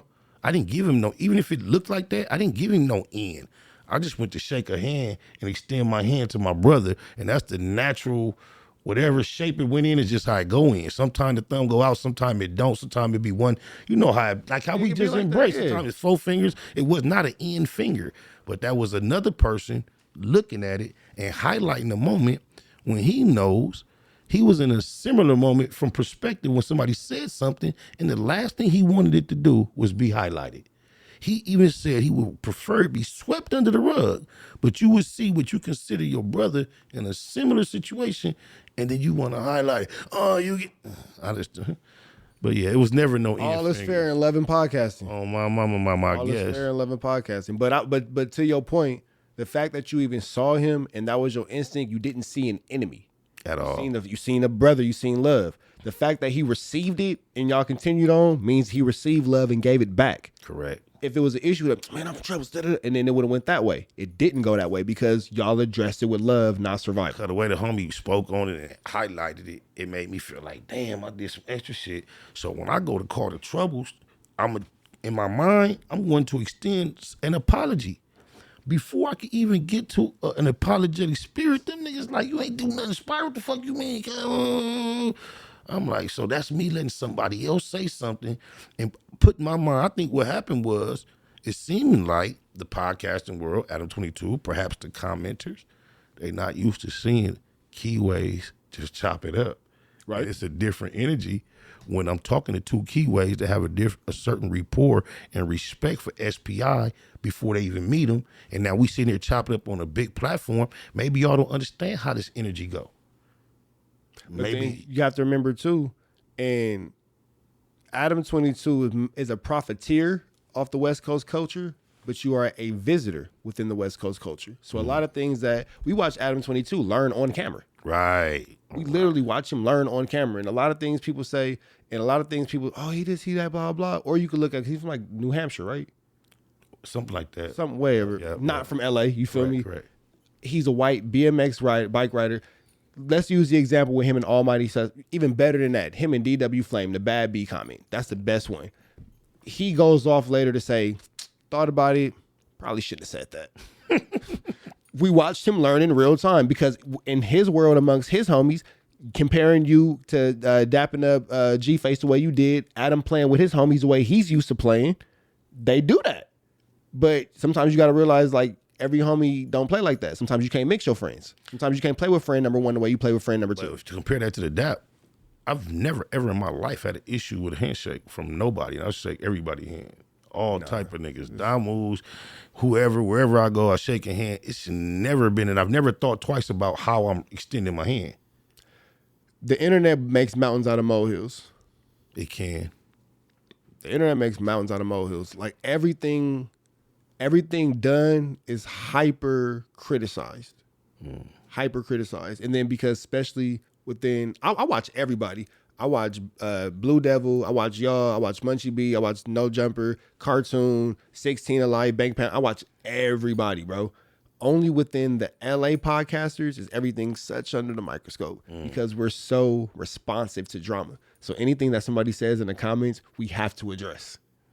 I've been learned that. I don't knuck with the key comments. But see, here go the thing though. If you don't address it, well, I'm gonna address it. If I don't address it, Brick gonna address Somebody it. Somebody out here. Somebody within our, because we're all workers at the same building at this point. We all just might, let's say we all work at Foot Locker, and you just might work in kids' shoes. I might work in women's. AD and them might work in Jordans. Brick might work in the New Balance section, but we all work at the same place. That's deep because as you're saying that, I'm realizing we're the only ones with a culture that says, hey, we're a team as a unit out here. And we was raised as a team. We wear a uniform and we move like that. No one else kind of like projects themselves like that outside of maybe the GDs and all them. We a group. We all, as far as LA podcasters, everybody for the most part is hoes, and it's gonna be hoes in every cut. But for the most part, black and white, everybody fuck with each other. I'm gonna go on your show, you gonna go on my show. I'm this person, I'm that person. You can see that. Yeah, everybody got love for each other. I mean, hopefully it stays that way. It's how it should be. I mean, y'all had Munchie B and Brick Baby and Spider Loc all sitting down together. That was crazy. That's right. Salute to the culture, man. Salute to the homies for being grown enough to do that too, because that was really big for the two of them. Bro, yeah. You had an Inglewood family and a rolling 60 sitting next to each other. Yeah. Positively. Showing love. Laughing. Words of a whoopties, man. Words of a whoopties, man. I hear you say that so often. I know what it means, but for those that might not get it. We have to be able to speak. You know what I'm saying? Shout out to my homie Seth Green. It's one of my best friends. He used to say this when we were kids. He's not black. No, he black. Seth, okay. Yeah, black Seth. I got a buddy named Seth, but he's not black. Go ahead. Yep, Seth black. Went to Westchester. Okay. Short story shorter, though, even when we was kids, he would say, man, no, we should be able to talk as men. Like, man, Seth, shut up. Like, take a fade, bro. Like, and that was the mentality. But he was above his time. He was ahead of game. You feel me? As grown men, what can me and you get into it about verbally that's so crazy that we're going to put ourselves in a situation to risk life, limb, and freedom? There's very few things. It's very, in the black and white aspect of life, probably nothing. Right. Because unless you got some money, some property, or some family tied up into something, and those are, if the world is a beach, those are three small grains, everything else can be walked away from. Because anything past that is just what's up with you and your ego. Right. If you feel like, oh, he ain't gonna make me feel like a blah, blah, how can he make you feel like anything? You felt like that. As long as you're not trying to harm someone that I'm committed to protecting, then I probably won't, or myself, it's probably be hard to get me to engage these days. And then taking it into the time that we in, these niggas don't want to fight, bro. Right. Like, you got to consider that always. I ain't trying to fight. And we've been in that time. That's not a new thing. Bingo. Yeah, you got to be Bingo. careful, bro. Don't nobody really want to fight. You know what I'm saying? It's easy to pull a trigger. It's easy to pop a knife. It's easy to blah, blah, blah. It's hard to really take a fade and potentially lose. You know what I'm saying? And I say this as even being, you know, into the sport of fighting and all that. I step into the ring with the understanding, hey, this nigga could really hurt me. He could really, like, something bad could really happen. You know what I'm saying? Even in doing jujitsu, when I said this on one of my videos, when somebody got you in a rear naked chokehold and you tap, that's you acknowledging that he can kill me. And you're tapping saying, hey, thanks, appreciate it, don't kill me. When somebody got you in an arm bar and you tap, that's you acknowledging that, hey, you could break my arm right now. I heard you say that. That's humbling, bro. Niggas out here that could break your leg. You want to get into it with this person, you don't even know what they got going on, and now he got you in an ankle lock? You not even... Bro, what? Especially the way we was ready to fight. You don't know. You ain't thinking about none of them tricks. You Man, you what? feel sweet, and a motherfucker mix your whole situation up, boy. And I watch a lot of things on YouTube. Yeah, that's how we fight. If you square up like a Power Ranger, I'm going to do it to you. If you square, don't make the mistake of pulling, you know, they pull the pants up. Don't do that. You gonna quick kick their feet? If you, I will, nigga. If you make the mistake of dropping your hands, if I don't full blown kick you in your face, you for sure gonna catch 2 jabs in the check hook. I catch you all off the left. Why are your hands down? You wanna fight. Your hands are down. If I don't full blown kick you in your face, you gonna catch 2 jabs in the left hook for sure. Cause it's a quick way to get out of it. That's the shit. Ain't no nigga thinking about getting kicked in the face, man. Bro, look how long my, oh, can you see this on camera? My legs is long, bro. I'd rather not. I'm 6'3". Your point is well made.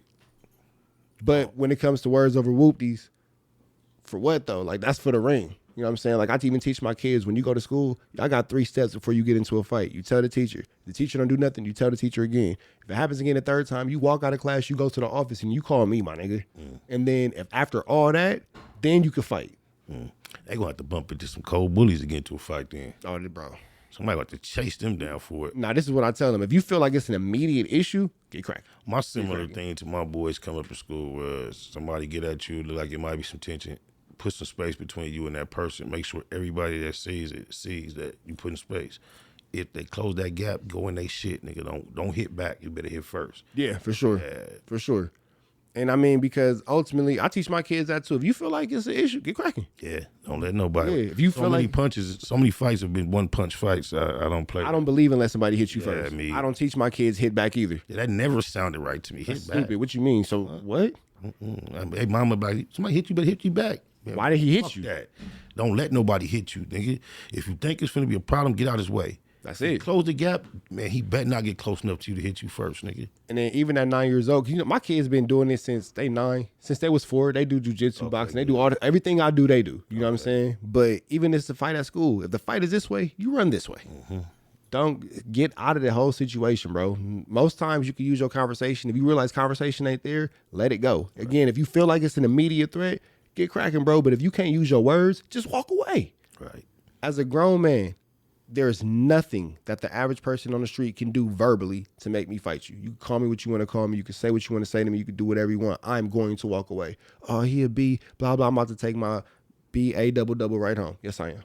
With my scary ass. I'm terrified. I'm definitely taking notes. Terrified. And although I haven't never verbalized that or committed myself that directly to that same energy, I admire that you can verbalize that and stand on that. It makes so much sense. I always view it like, you know, when you wake up today, at least when it comes to strangers, you got things that you tend to accomplish. You want to leave and you want to come back home. So my perspective was, what can a stranger do to make me not want to do what I started doing? But I've never thought about it as deep as you saying it, because I know I can still be triggered. That's why I said it to myself, though. These are exercises. Even as I'm saying it to you now, it's still an exercise. I learned that in therapy. I'm telling myself, you feel me? Because, man, bro, I done been packed out. Like, I've been packed out so many times. One time I was finna get packed out. I told the homie, I said, bro, where you at? He goes, I'm 15 minutes away. I said, bro, I'm finna just go get packed out. I'm gonna call you when I'm done. Like, I done been packed out, bro. You feel me? Because now that I'm grown, like, yeah, you gotta pack this nigga out. Like, pack him. You feel me? Know what it is, yeah. So I done fought in the ring. I done lost. The best fight I ever, I'll tell you the best fight I ever lost. The best fight I ever lost. Biscuit from Bounty Hunter Watts. I will never forget this person. If y'all know Biscuit from Bounty Hunters, I got nothing but love for this dude. Because when I say he is who humbled me, 19 years old, 333, 334. This is 2008, 2009. I think that's when it was a beehive. You feel me? I hate it. Got him when you got one, you got one. Go do what you got to do. Ran through him, but I'm mouthy. I'm talking. I'm extra. All the extras. That's Biscuit. He from Bounty Hunters. Man, I ain't tripping now. He hit me so hard. I just thank God that I stayed on my feet. He whooped my fucking ass. Bad. Like when I say whooped me. I just stayed on my feet and I didn't get knocked out. But every trick, every tip, whatever I knew at that moment, it didn't matter, bro. It didn't matter. Boom, boom, boom. That nigga was throwing Thor's hammers, knocking me. But then now that I'm grown, he didn't hit me in the face. He was older. I'm 19. He got to be like 37 at this time. And he was one of the dudes you could tell been doing penitentiary time before you was even. He was one of them. And even through the fade, he's laughing. Like he's not taking me serious. But you whooping my feet, bro. And then after that, he taught me how to spread. He taught me how to make the honey bun cakes, and he taught me how to work out. And he was cool ever since then. I guess shout out Biscuit Body. But it was a humbling experience, bro. It was a humbling experience because I talked myself into that. Right. I didn't have to talk to him like that. I didn't have to whatever. And then he wasn't even tripping. I was tripping. Why did I do that? And then now that being grown, bro, that nigga could have killed me, bro. Right. And he just saw me as a kid. So I appreciate his humility to see me as a kid and not really see me as an enemy is why I'm even here. Bro, this nigga could have killed me, Like bro. 15 years ago. Yeah. Biscuit, you around? Tap in, man. Good dude. And he's always like, yeah, man, on the internet, fresher than the Benedict. Like, he the first person I ever heard talk like that. You feel me? That's crazy. But you remember these type of people. You know what I'm saying? But then ever since then, I think he's the last person I'll talk shit to. I ain't talk shit to nobody because I'm never, like, now if I got a reason with you, you know I take it too far. Right. Like, but to just start something, he's the last person I ever started anything with. That's wise. Bro, that nigga hit me hard. Like, Spider, bro, you not hearing me, bro. This nigga I hit hear me you. hard. I hear you. Shit, I hear you. Rung that bell. Man. I get it. Oh, my mama. Words Over Whoopties is also a show. Yeah, man. So we did episode 1 with your favorite person, Loose Canny. That was that interview? That was episode okay. 1. You know what I'm saying? But my goal is to have conversations with everybody. You know what I'm saying? So before I slide, definitely, you know what I'm saying, we lock in, we can figure it out. But I just want to have uncomfortable conversations with my peers. Okay. Uncomfortable. Yeah. Why uncomfortable? Because we got to learn to put our words over whoopties, and where we come from, when we get uncomfortable, we don't want to verbalize or don't know how to verbalize, we fight. But I mean, if we on a stream, we have no other option but to verbalize, whether it's civil, it gets out of hand. So the way you're going to eliminate the whoopties is it's impossible to whoop. Yeah. You only can use words. Don't use your words. Okay, but what would someone like myself and you, or someone take myself out of it that you have no problems with, what would cause the conversation to be uncomfortable? You want me to use you as an example? No. Okay. Who could I use as an example who I ain't got no problem? I use Brick. That's my nigga. Love you to death, Brick. But it's easy at this point to have an uncomfortable conversation. We talk about the hoochie mama shorts. Or even deeper than that. How do you feel about the fans saying you look too doped up on camera? That's not really uncomfortable for him either. That's been cracked so wide open either. But is it uncomfortable because It might. You know what? I get it. Point well made. Because when they talk about it, it's always made a joke. Point well made. I'm asking you a serious question. Point well made. Laughter is often a segue of uncomfort. We laugh shit off. Words are difficult. Don't trip. Words are hard. Don't worry about it. It is comfort. But words or laughter, you know, we find comfort in bullshit. Like we laugh it off, blah blah. But you're really uncomfortable. You really don't want to talk about this. You really crying. Boom. So my nigga, like, how do you really feel about people? And then sober, you got to do this with me sober. You can't be on whatever. Smoke you a blunt, that's your business. But all the extras, all the rock star drugs, no. Talk to me sober. Let's discuss, hey, how do you really feel about this? Because on camera, you was faded, full of emotion, crashing out on your homies. How do you genuinely, as a human, forget what everybody's talking about? Because this is what black men need. It's therapy, bro. And I know the homies ain't gonna really go to therapy. I go to therapy, and I'm a therapy to homies every It's just chance I like get. your fifth time referencing therapy. It's a Are thing, you bro. promoting therapy as a thing? Yes, bro. Why? Go see the lady. Get it out. Get what out? Whatever's inside. I can't relate, bro. When you ready. No, I don't feel I will ever be ready. Well, you know what? Here's the thing, though. This could be your therapy. I believe, okay, there you go. This is it. Then maybe I believe in therapy then. This could be your therapy. But I don't believe in the clinical necessary concept of Have you ever done a podcast when you started off, you was feeling wound up, and by the end of the podcast, you was like, "Whew, how about today? therapy." Often. But it's not just podcasting, conversing with certain individuals at certain times with certain levels of authenticity and honesty causes me to feel therapeutic. That's a therapeutic thing for me. So I don't think I have a problem with going to pay, for one, someone that's considered an expert in my life or things that affect my life, or being able to direct advise me in things that are specific to me when I have no idea on your personal shit. If I choose to speak to anyone about intimate things, I judge them and things I know about them before I discuss certain things about them. I have to know things about their character, about decisions that they make. I don't trust the industry of anything. I can respect that 100%. And I'll just put it like this. For me, it's about starting off feeling bad and leaving feeling good. However you choose to do that. You feel me? Because this is what I say as your homie.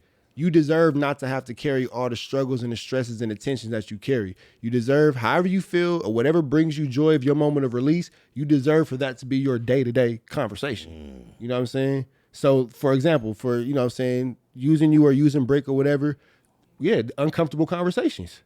Uncomfort don't always got to mean because we beefing or whatever like that. Once again, I know words are difficult, but I know uncomfortable is a word, but is uncomfort alone a word? Uncomfort's a word. Oh no, okay. Yeah. I didn't want to correct words you. I hard, want words to say hard. they Yeah, are uncomfort's a word. extremely. Yeah, go ahead. But you know, it's just about we all carry shit. So You know are what I'm saying? uncomfort and discomfort synonymous? Because I've never heard uncomfort used outside of uncomfortable. I just want to be educated. It all falls in the same realm. Yeah, it all falls in the same realm.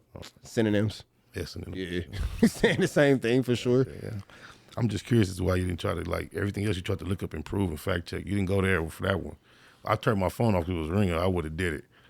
What's the definition of uncomfort? What's the definition of uncomfort? Uncomfort, the feeling of feeling uncomfortable or without comfort. Okay. Same thing. I never heard that on my mama. Thanks a lot for teaching me that today. I gotten away from the word of the day. The word of the day is uncomfort. Uncomfort. But yeah, go ahead. But nah, man. But I just want all the homies, because bro, we come from South Central, bro. We come from trauma. It ain't normal to see somebody die. That's not normal. People shouldn't be put in cages for years. We're just hearing gunshots every night and hitting the floor, laying down, whether you see it or not, knowing then after the gunshots, you hear the sirens and the helicopter. You know the order of operation. Yes, we hear that shit so routinely. When you in the house, let's say you in the house and then your kids just drop, they got a new box of Legos and they just drop the box. Oh shit. Niggas jumpy, all that kind of, that's not normal. Right. You know what I'm saying? Because we know what it sounds like you said, it hit the floor, or if you locked up, this constant banging, it's constant da-da-da. Car backfire. Standing outside talking, who that? Right. Miss Johnson down the street with her groceries, bro. That's who it is. Right. Miss Johnson ain't bothering nobody. Right. That's trauma because we're losing our minds. That's not normal. And do you feel like talking to a stranger to some degree can help? The stranger is good for me because I can tell you the truth because you don't know me and I don't know you, so I can just let it all out. Not, bro, I overload my therapist. I put all my shit on her. I'm sure you do. I put all my shit on her. I believe this just from my personal interactions with you. I put all my shit on her. I know often things that a simple text communication will remedy. I need a phone call. Yes. And you want to get it in and break this down and expound and be heard. So I can imagine that can expound, boil over to your regular life too. Then before we get up out of here, let the people know, like that's your camera there, what's next and where they can find you. What's next? We're gonna continue to put out this content. Trap News Network. Make sure y'all follow me on Instagram, YouTube, TRAPNEWSNETWORX. I always do the X. I got a lisp, so I want them to think I'm saying X. Okay, that's why. That's why I do it, because I know. Look, bro, I got a lisp, a speech impediment, and a stutter. So when people be in the comments firing me up, it doesn't bother me, bro. This is helping me with my confidence as being a public speaker. That's why I'm doing it. Bro, even with whatever you just named, those 3 issues, you speak very well publicly. Your confidence and your articulation is obvious, man. Don't let nobody tell you nothing about your skills. Hey, fool, I was a kid who really had to take speech therapy in school. You know, the kid that pull out and all that kind of stuff. I see a little whatever, but promises. But it's like, so what? Because it's not. It is like, what it is, bro. nothing. Like it is what it is. But music on the way, man. Music on the way. I want to give a big shout out to G Perico, man. He showed me some love. He hit me with a cool 2-hour conversation. Was that right? He was like, "Hey, bro, put the music out." That's right. Put the music out. I see you want to do it. You know, you kind of worried about what people gonna think. How you gonna be? Of course. Stop doing it. Put it out, bro. So, Broke Baby Mama's coming out. You know what I'm saying? No, your music is so different from your general personality. Yeah. Yeah, so that's probably why Yeah. you're kind of apprehensive. Yeah, because it tell you more. Yeah. So are you going to like continue to be the trapper that we come to know once we start hearing the music, or are you going to go into that? Because it sounds like that guy is slightly darker. Yeah. So my music is more honest. Okay. And it's crazy because I tell people where to find the music. It tells you all about me, bro. But you know what? You say that shit so repetitively, so fast, and run through it so fast, I don't think people even really catch it that you're saying, go check out my music. Go check it out, man. You said it along with everything else. He said it right, yeah. There's something else that you're promoting, and you don't really highlight the music. Well, look, How Little You Care. It's out now. We're going to actually put that video out today. Can I say the date? Yeah, please. Today is Juneteenth. It'll be out on Friday. You know what I'm saying? How Little You Care.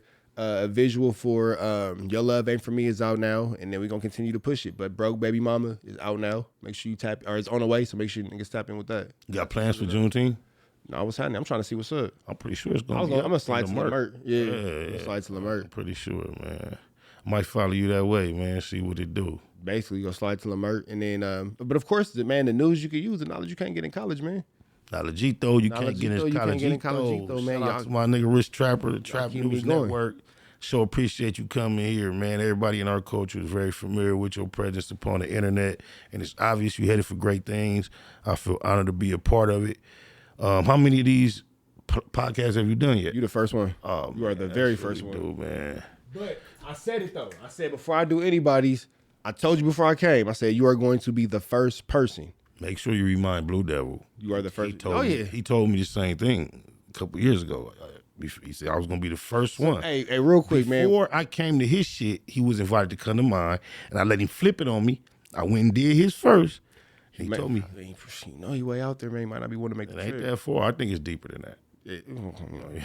But shout out to Blue Devil. That's why. Hey, man, one step. Hey, tomorrow, me and Blue Devil gonna put some words over whoopties. That's right. Put some words over whoopties. Y'all know what it is. Factz Ova Feelinz. That's another one in the can.